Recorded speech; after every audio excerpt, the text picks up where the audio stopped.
Hello everyone.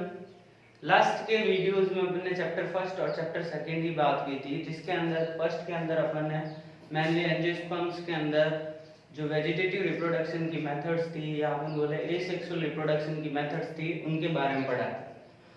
ठीक है, second chapter में अपन ने मेनली फ्लोर के अंदर जो इसेंशियल रोल्स होते हैं यानी आवश्यक चक्र होते हैं जो रिप्रोडक्शन के अंदर पार्टिसिपेट करते हैं, उनके अंदर मेनली एंड्रोसियम और गाइनोसियम के अंदर मेनली अपन ने पढ़ा था पॉलन ग्रेन का डेवलपमेंट और ओव्यूल का डेवलपमेंट। ठीक है, आज अपन स्टार्ट करते हैं चैप्टर थर्ड। ठीक है, बात करते हैं चैप्टर थर्ड के अंदर फर्स्ट हेडिंग जो अपनी होगी पॉलिनेशन।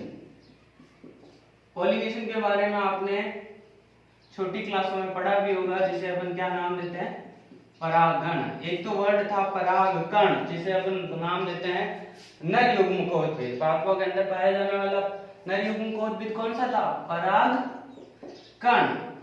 ठीक है, अब ये तो थी संरचना, अब एक प्रोसेस है, मतलब अपन बोले ये एक प्रक्रिया है, पॉलिनेशन प्रक्रिया।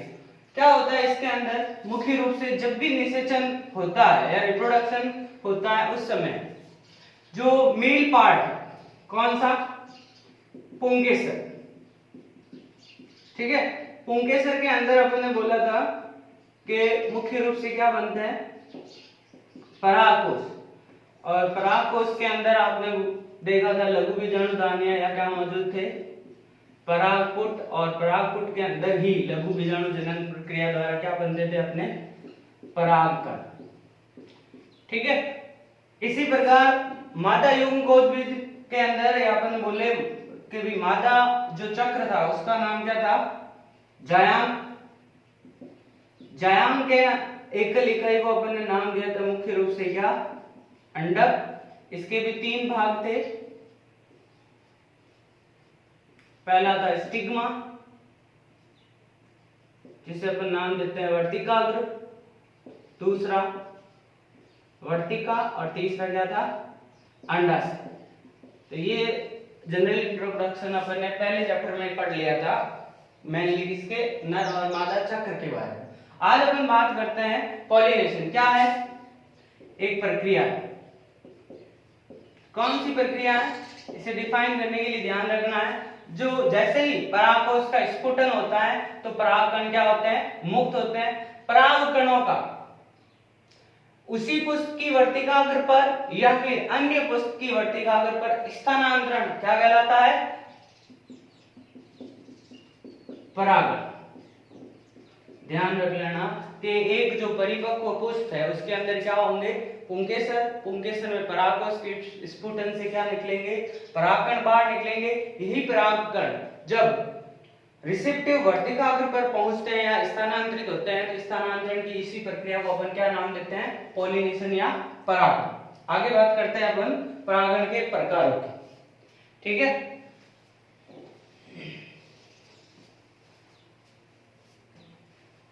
डेफिनेशन लिख देते हैं, एक प्रक्रिया जिसमें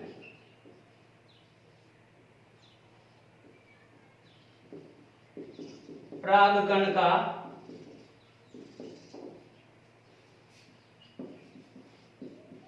उसी पुष्प या अन्य पादप के पुष्प की वर्तिकाग्र पर स्थानांतरण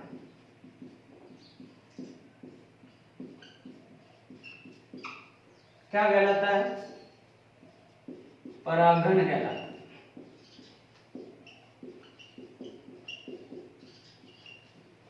आगे बात करते हैं परागण के प्रकारों की। ठीक है, नेक्स्ट है अपना क्या, परागण के प्रकार। प्रकारों की बात करें तो परागण के मुख्य रूप से दो प्रकार होते हैं। पहला होता है कौन सा, स्वपरागण, जिसे नाम देते हैं अपन सेल्फ पॉलिनेशन।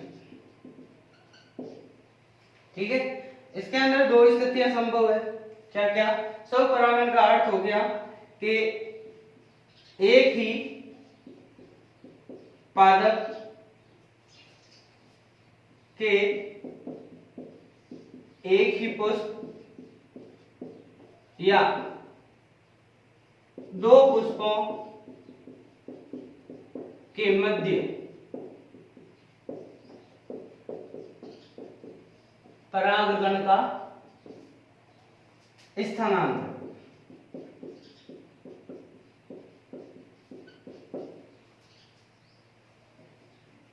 क्या कहलाता है? स्वपरागण। यहां ध्यान देने योग्य बात है क्या चीज, जैसे अपन बात करते हैं स्वपरागण के अंदर एक पादप प्लांट, ठीक है, उसकी एक शाखा है जिसके ऊपर क्या लगा हुआ है? पुष्प लगा हुआ। ये मान लो बाह्य दलपुंज है, ये दलपुंज, ये पुंकेसर और ये आप जानते हो अंडक। ऐसी स्थिति होती है उसके अंदर।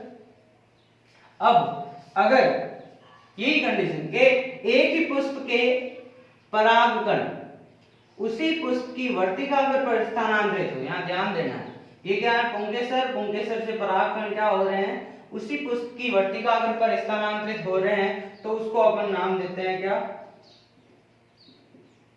ऑटोगैमी।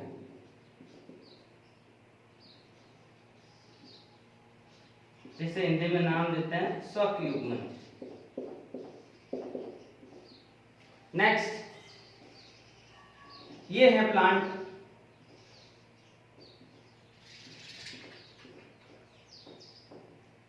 इसकी दो शाखाएं, एक ये और एक ये।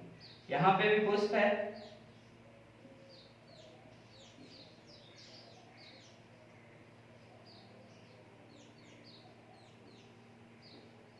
और यहां पे भी क्या है? पुष्प है।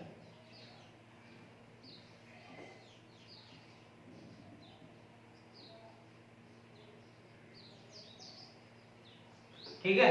अब यहाँ ध्यान देने योग्य बात क्या है कि पादप तो स्वयं है, लेकिन उसके एक पुष्प के परागकण, यहाँ मौजूद परागकण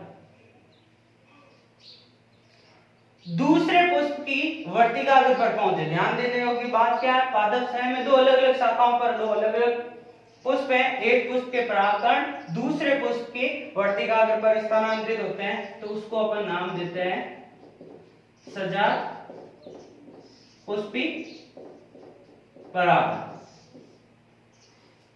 इसे अपन नाम देते हैं गिटेनोगमी। तो ध्यान देते हैं, सेल्फ पॉलिनेशन के अंदर अपन ने बोला था एक ही पादप की एक ही पुष्प के अंदर परागकण का वर्तिकाग्र पर या दो अलग अलग पुष्पों के मध्य जिसका परागकण का स्थानांतरण क्या कहलाता है? स्वपरागण। इसके भी दो प्रकार होते हैं। पहला प्रकार कौन सा था? ऑटोगैमी। दूसरा प्रकार कौन सा था?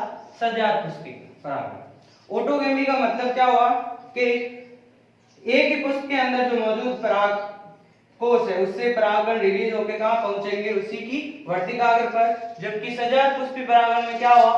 पादप स्वयं है, दो अलग अलग शाखाओं पे अलग अलग पुष्प है, एक शाखा के जो परागकण है या एक पुष्प के परागकण उसी पादप के दूसरे पुष्प की वर्तिकाग्र पर क्या होंगे? स्थानांतरित होंगे। यहाँ अपन इनके एग्जाम्पल की बात करें तो यहाँ आता है मटर मुख्य रूप से, और यहाँ पे सजात पुष्पी परागण की स्थिति बनती है आपके मक्का के अंदर, जियामेर, ककड़ी, कुकुम्बर, इनके अंदर ये दोनों स्थितियां बनती हैं, ध्यान रखना।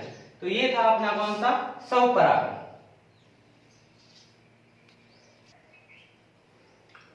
तो अपन ने बात की थी स्वपरागण के बारे में और उसके प्रकार के बारे में। प्रकारों में अपन ने पढ़ा था एक तो स्वयुग्मन जिसे ऑटोगैमी नाम देते, दूसरा था सजात पुष्पी परागण जिसे अपन नाम देता गिटेनोगमी।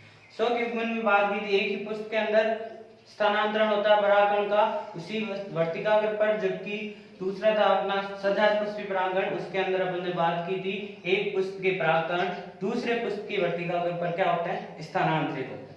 अब सजात पुष्पी परागण में मुख्य रूप से जो अनुवांशिक है, अनुवांशिक रूप से उसको अपन स्वपरागण कहते हैं, लेकिन जो इकोलॉजिस्ट है मतलब पारिस्थितिकी विद जो है उसको क्या मानते हैं? परपरागण। क्यों? क्योंकि वहां स्थानांतरण के लिए माध्यम की आवश्यकता पड़ रही है, हवा की, इसलिए उसको अपन क्या या इकोलॉजिस्ट जो है वो क्या मान रहे हैं? पर परागण। ठीक है, अपन को याद रखना है आनुवांशिक रूप से वो किसका प्रकार है, स्वपरागण। अब स्वपरागण हेतु कौन कौन से अनुकूलन पाए जाते हैं पुष्प के अंदर, उनकी बात करते हैं। तो 3 मुख्य रूप से अनुकूलन होते हैं। पहले तो स्वपरागण कब संभव होगा, जब पुष्प क्या होगा, उभयलिंगी। तो पहला अनुकूलन हो गया उभयलिंगिता। ठीक है, एक एक को डिस्कस करेंगे अपन। दूसरा जो अनुकूलन है वो है समकाल परिपक्वता, और तीसरा अनुकूलन है अपने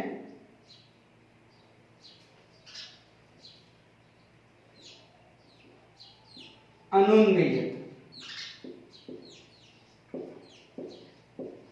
क्या है, एक एक करके इनको डिस्कस करते हैं। सबसे पहले उभयलिंगिता। उभयलिंगिता का अर्थ क्या है, पुष्प में नर व मादा दोनों जन्नांग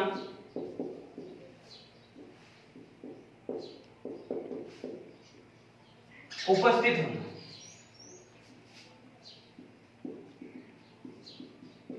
जाहिर सी बात है, अगर दोनों जन्नांग उपस्थित है तो वहां का परागकण उसी वर्तिका पर पहुंचने के चांसेस क्या होंगे, ज्यादा होंगे। तो उभयलिंगिता भी क्या हो गया, स्वपरागण का अनुकूलन। इसके अंदर अपन ने बात की थी मुख्य रूप से यहाँ मटर के अंदर स्थिति पाई जाती है। नेक्स्ट, समकाल परिपक्वता का अर्थ क्या होता है, नर व मादा जन्नांग।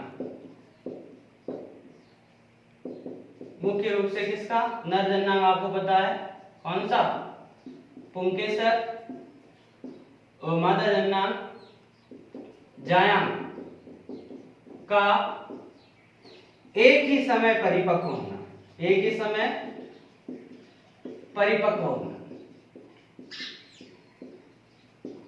इसका अर्थ क्या हुआ कि भी जैसे ही परागकोश स्फुटन या अपन बोले रक्चरिंग के लिए तैयार होता है, उसी समय उसी पुष्प की वर्तिका अग्रग्राही हो जाती है। मतलब परागकण आएंगे तो उसके अंदर पराग नलिका का निर्माण होगा। मतलब सीधा सा है, समकाल के अर्थ क्या हुआ, समान समय में परिपक्व होना किसका, नर और मादा जन्नांग। ठीक है, इसके अंदर एग्जाम्पल है अपने मुख्य रूप से मिराबिलिस। ठीक है, नेक्स्ट तीसरा क्या है, अनुन्मीलित। अनुन्मीलिता क्या होती है कि कुछ पादप जो होते हैं, कुछ पादपों में कुछ पुष्प ऐसे पाए जाते हैं जो हमेशा बंद अवस्था में मिलते हैं। बंद अवस्था का मतलब क्या हुआ, मतलब ये हुआ परिपक्व हो रहा है पुष्प, लेकिन वो किसके अंदर, कलिका के अंदर ही क्या होते हैं, बंद अवस्था में। अब मान लो ये स्थिति है, ये पुष्प है लेकिन क्या है, बंद है, ये शाखा से लगा हुआ है, इसके अंदर ये सारे भाग है। सबसे पहले अपन आंतरिक चक्र की बात करें, ये हो गया अंडक, देन पुंकेसर, देन दलपुंज, और लास्ट के अंदर जायांग। अब ये अगर बंद है, ये पुष्प अंदर ही बंद है, तो जाहिर सी बात है यहाँ पर परागण की कोई संभावना बनती नहीं। यहाँ से परागकण स्फुटित होगा या पराग स्फुटित होगा तो सीधा कहाँ आएगा, इसके। ठीक है, तो ऐसे कौन से पादप है, इसके अंदर दो आते हैं मुख्य रूप से, एक तो है वायोला और दूसरा है कॉमेलिना। ठीक है, इन दोनों के अंदर क्या स्थिति मिलती है वो भी मैं बता देता हूँ। मुख्य रूप से इन पादपों में दो प्रकार के पुष्प होते हैं। एक तो आपने पढ़ा है अनुन्मीलिता, जिसे अपन नाम देते हैं क्लिस्टोगैमी। ठीक है, आगे बात करते हैं क्या स्थिति मिलती है वायोला और कॉमेलिना के अंदर, वो भी बता देते हैं आपको। ये जो प्लांट होते हैं उसके अंदर दो प्रकार के पुष्प निकलते हैं। मान लीजिए स्टेम है और ये क्या है, ब्रांचेज है, जिनके ऊपर क्या लगे हुए हैं, पुष्प लगे हुए। तो ऊपर की तरफ जो पुष्प होते हैं वो तो खुले होते हैं। खुले का मतलब वो क्लोज स्ट्रक्चर के रूप में नहीं पाए जाते, बाहर की तरफ एक्सपोज्ड होते हैं। बाहर की तरफ एक्सपोज होता है, जबकि नीचे वाले जो पुष्प होते हैं वो क्लोज स्ट्रक्चर के अंदर मिलते हैं, मतलब कभी भी खुलते नहीं। ठीक है, इसके अंदर अभी अपन ने स्थिति पढ़ी थी, ये चारों पार्ट, चाहे जायांग हो, चाहे पुंकेसर हो, चाहे दलपुंज हो और बाह्य दल, सारे के सारे काम बंद होंगे, बंद स्ट्रक्चर या बंद संरचना के अंदर उपस्थित होंगे। यहाँ पर ऊपर के जो पुष्प हैं उनके अंदर तो क्या पाया जाता है, मुख्य रूप से पर परागण पाया जाता है। कौन सा? पर परागण। लेकिन जो नीचे वाले पुष्प हैं जो बंद है उनके अंदर क्या पाया जाता है, स्व परागण। ऐसे पुष्प जो खुले पुष्प होते हैं उसको तो नाम देते हैं उन्मिल्य पुष्प, इंग्लिश में नाम दे तो कैस्मोगेमस फ्लावर।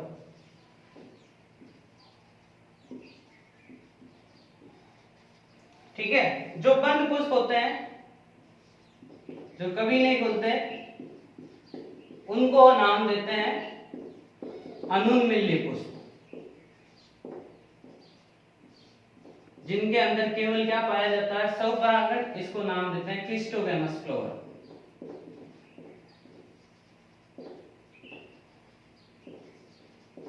ठीक है, तो यहाँ पे ये ध्यान रखना, ये कौन से प्लांट है, मुख्य रूप से अपने वायरुला और कॉमेलिया, इनके अंदर भी ध्यान रखना है कि जो क्लिस्टोगेमस फ्लावर है उनके अंदर ही क्या पाया जाता है, स्वपरागण। जबकि जो खुले पुष्प है उनके अंदर कौन सी स्थिति भी मिल सकती है, परपरागण।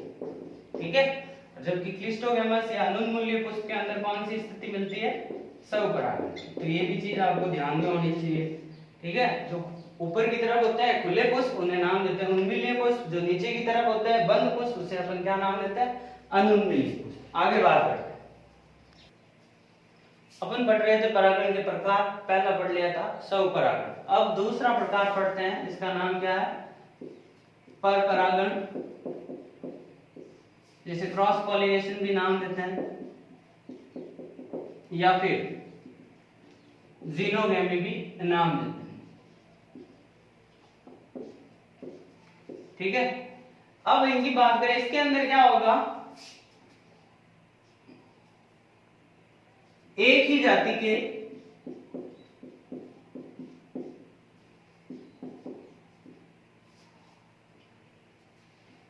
एक पादप पर उपस्थित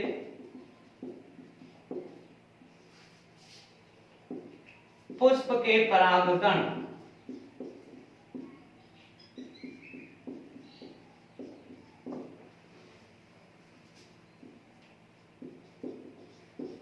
उसी जाति के अन्य पादप पर उपस्थित पुष्प की वर्तिकाग्र पर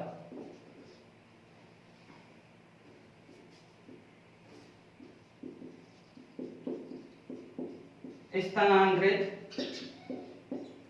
होते हैं। इस प्रकार का स्थानांतरण क्या कहलाएगा,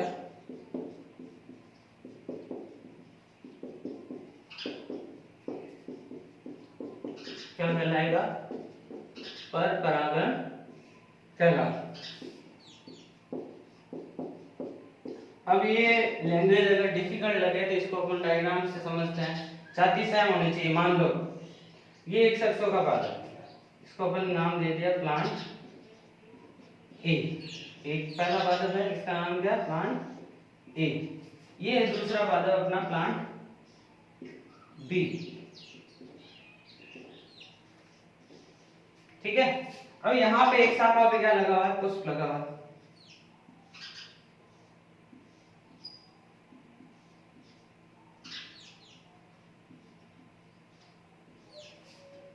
यहाँ पे भी एक शाखा पे क्या लगा है, पुष्प लगा हुआ है।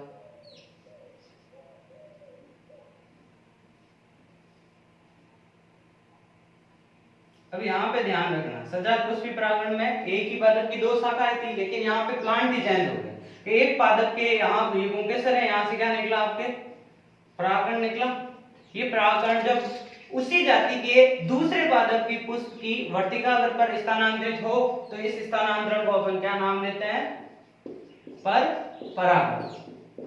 ठीक है, ये रही कंडीशन। दो पादप है लेकिन समान जाति है, एक पादप के एक पुष्प के परागकण दूसरे पादप के पुष्प की वर्तिकाग्र पर स्थानांतरित होते हैं, उसे अपन क्या नाम देते हैं, पर परागण। ठीक है, यहाँ पे स्थानांतरण के लिए किसकी आवश्यकता होती है, मुख्य रूप से माध्यम। ठीक है, तो पर परागण में क्या चाहिए, माध्यम की आवश्यकता होती है। और ये माध्यम कौन कौन से हो सकते हैं, इसके अंदर मुख्य रूप से अपन बात करें वायु हो सकता है, जल परागण में मुख्य माध्यम, या अपन बोले वाहक के रूप में कीट भी काम कर सकते हैं, पक्षी भी कर सकते हैं। तो ये अलग अलग प्रकार के क्या है, चमगादड़ भी कर सकते हैं। ये अलग अलग प्रकार के मीडिएटर माध्यम है या वाहक है जिसके द्वारा पर परागण संपन्न कराया जाता है। ठीक है, इसके अनुकूलन अपन नेक्स्ट वीडियो के अंदर पढ़ेंगे। आशा करते हैं आप घर पर इन वीडियोस के शॉर्ट नोट्स बना रहे होंगे। ठीक है, best of luck, thank you.